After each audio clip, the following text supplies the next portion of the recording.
Dinámica de fluidos. El objetivo es el estudio de conceptos, ecuaciones y principios básicos de la dinámica de fluidos.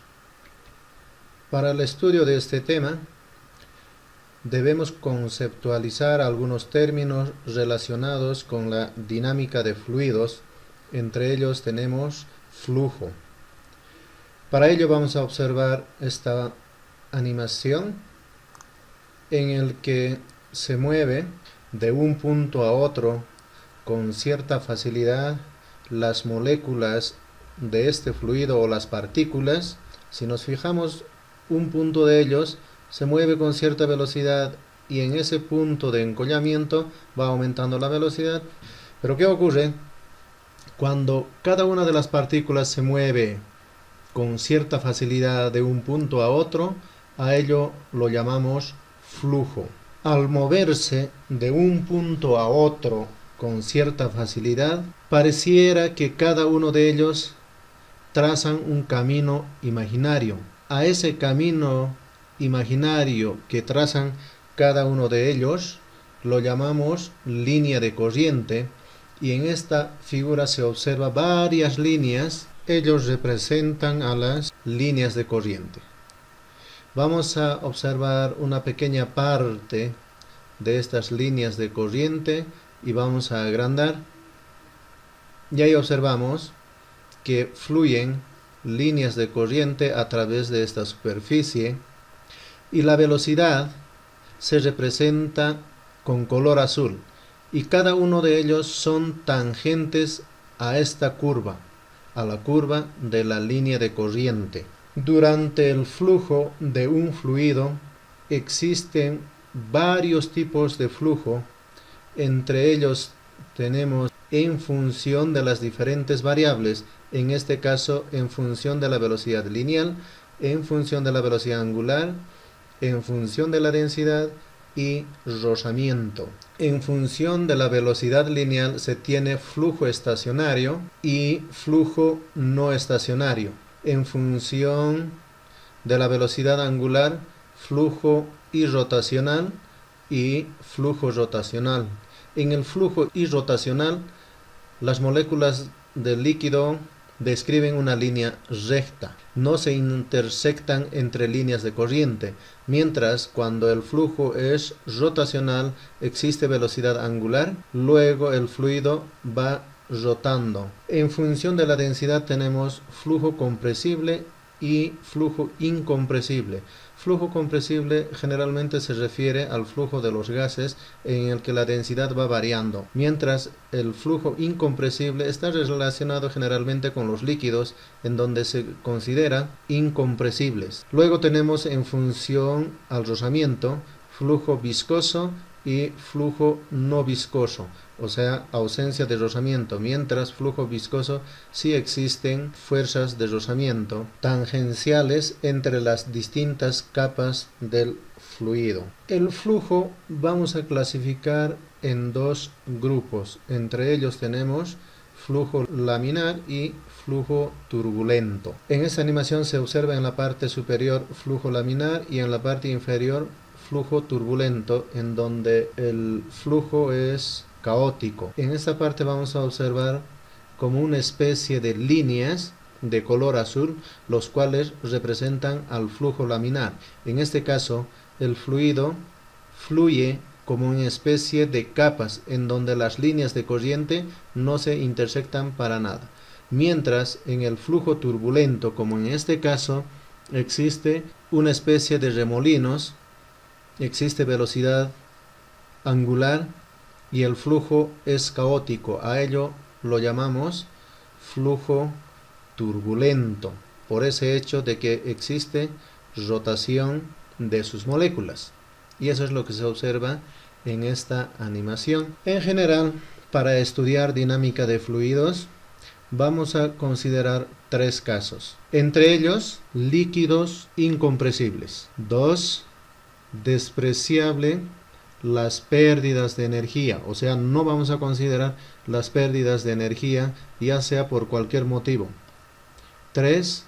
Vamos a suponer que el flujo es estable o estacionario, como se observa en esta figura, en el que las moléculas del líquido describen una trayectoria lineal, tratan de no intersectarse las líneas de corriente. Pero el objetivo es aclarar qué significa flujo estacionario. El flujo estacionario es cuando se considere una superficie o un punto durante el flujo. Por ejemplo, en este punto vamos a considerar un área, una superficie de estudio en el que vamos a medir la velocidad del líquido en diferentes tiempos. En un determinado tiempo se mide la velocidad en esta superficie y la velocidad, por decirles, tiene 1 metro por segundo, por ejemplo. Luego dejamos pasar el tiempo, de 1 hora se vuelve a medir la velocidad en el mismo punto, en la misma superficie, seguirá siendo la misma velocidad. Se puede volver a medir en la tarde o en la noche o al día siguiente, la velocidad sigue siendo la misma. Es constante en el tiempo y en el mismo punto, es independiente del tiempo, no va a variar con el tiempo, es una constante. A ese tipo de flujo lo llamamos flujo estacionario y eso es una de las consideraciones para el estudio de la dinámica de fluidos, entre otros. El segundo caso nos dice no se va a considerar pérdidas de energía, o si los hay, de hecho hay, pero se va a despreciar. Luego se va a considerar que el líquido o los líquidos tienen una pequeña variación de acuerdo a la profundidad y peso, pero sin embargo vamos a considerar que la densidad del líquido es una constante porque esa pequeña variación es despreciable. Entonces, esas son las 3 condiciones para el estudio de la dinámica de fluido. También vamos a tomar en cuenta las siguientes variables más usados. Entre ellos tenemos la velocidad, presión, volumen, densidad, área, y esta variable Q representa al flujo de volumen. Y las ecuaciones básicas a considerar son los siguientes.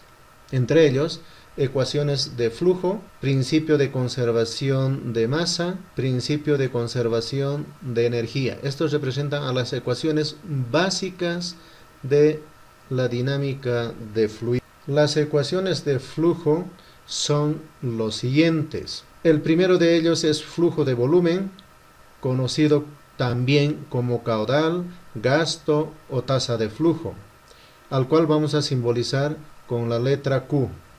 Y observamos en esta figura y vamos a tener ahí una representación de una especie de un cilindro al que lo vamos a llamar volumen de control en este punto, porque eso es el objeto de estudio.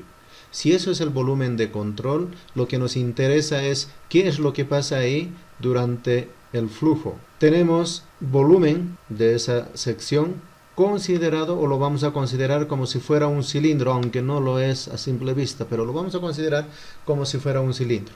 Y esta es la superficie por el que fluye el líquido. Y vamos a controlar el tiempo que tarda en fluir el líquido a través de esa superficie. Entonces, el flujo de volumen es la cantidad del líquido que pasa a través de este volumen de control y sale por esta superficie por cada unidad de tiempo, el que simbolizamos como Q igual volumen por unidad de tiempo.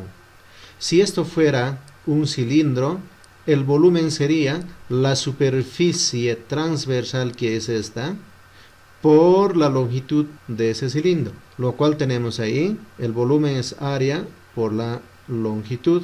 Por lo tanto, Q es igual a volumen sobre tiempo y eso es igual a área por L sobre T. L sobre T representa a la rapidez, si esa velocidad es constante en ese volumen de control.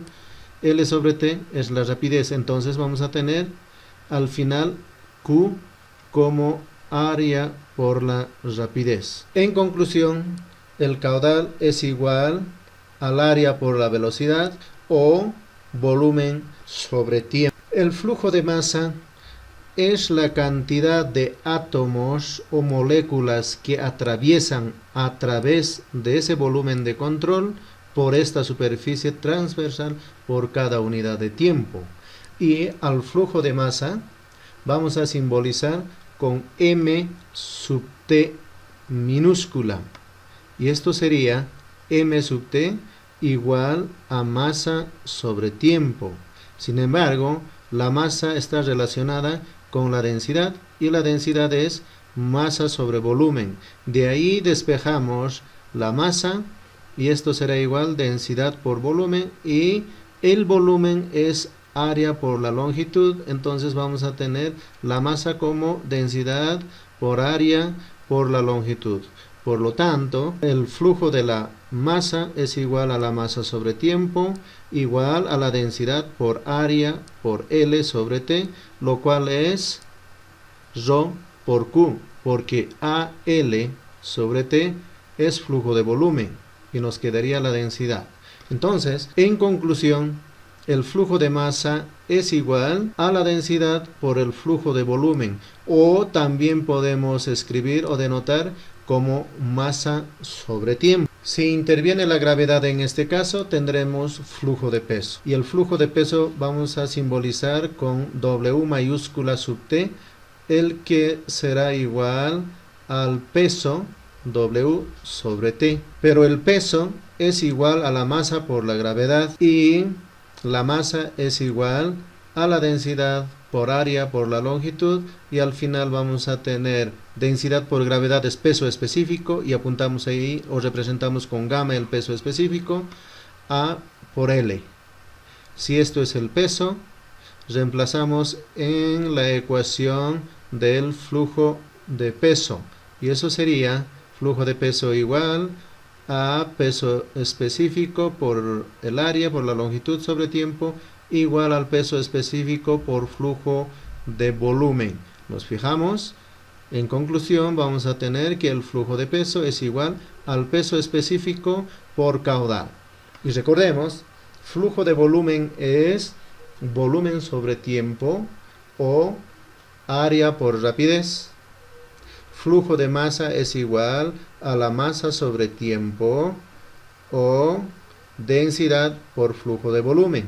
Y el flujo de peso es igual al peso por flujo de volumen. Y las unidades de flujo en los distintos sistemas de medida son, vamos a trabajarlo para el sistema internacional, para el sistema sexagesimal y sistema inglés. Flujo de volumen en el sistema internacional es metros cúbicos por segundo. En el sistema sexagesimal es centímetros cúbicos por segundo. En el sistema inglés, pies cúbicos por segundo. Puede ser pulgadas al cubo por segundo o galones por segundo. En el sistema inglés tenemos tres notaciones: pies cúbicos por segundo, pulgadas al cubo por segundo o galones por segundo.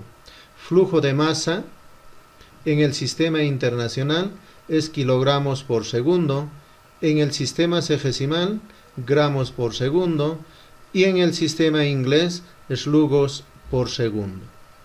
Flujo de peso en el sistema internacional newtons por segundo, en el sistema sexagesimal dinas por segundo y en el sistema inglés tenemos libras por segundo.